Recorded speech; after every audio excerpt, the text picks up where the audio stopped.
ও বাইরে ভাই, সৌদি আরবে কি পরিমাণ গরম পড়তেছে, একমাত্র সৌদি প্রবাসী ছাড়া আর কারোই বোঝার উপায় নাই।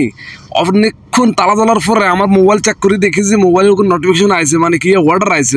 দৌড়ে চলে গেছি রেস্টুরেন্টে, যাই দেই মা গো মা, কি সুন্দর রেস্টুরেন্ট, এত সুন্দর দেখো করছি, সুন্দর রেস্টুরেন্ট। কতক্ষণ বউ মা বইতে না বইতে হাতে অর্ডার হাতে ধরাই দিছে। অর্ডার লগে করে বাড়ি গেছে, গায়ের উদ্দেশ্যে চলে যাবো কাস্টমারের বাড়ির দিকে।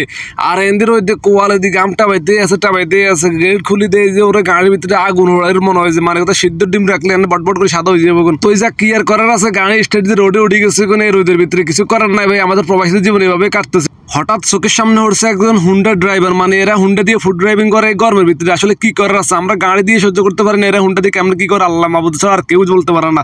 দেখতে দেখতে চলে আসছে কাস্টমারের বাড়ির রোডগুলোতে, যেগুলোতে মানে সামনে কাস্টমারের বাসা।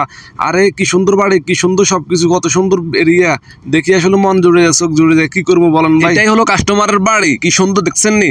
এদিকে কাস্টমার বাইরে খাই রয়েছে, কোনো অর্ডার বাইরে গেছে কাস্টমার দেওয়ার জন্য, কাস্টমার দিয়ে সুন্দর করে আসসালামু আলাইকুম কই বিদায় নিছি। ধন্যবাদ সবাইকে, ভালো থাকবেন, আল্লাহ হাফেজ।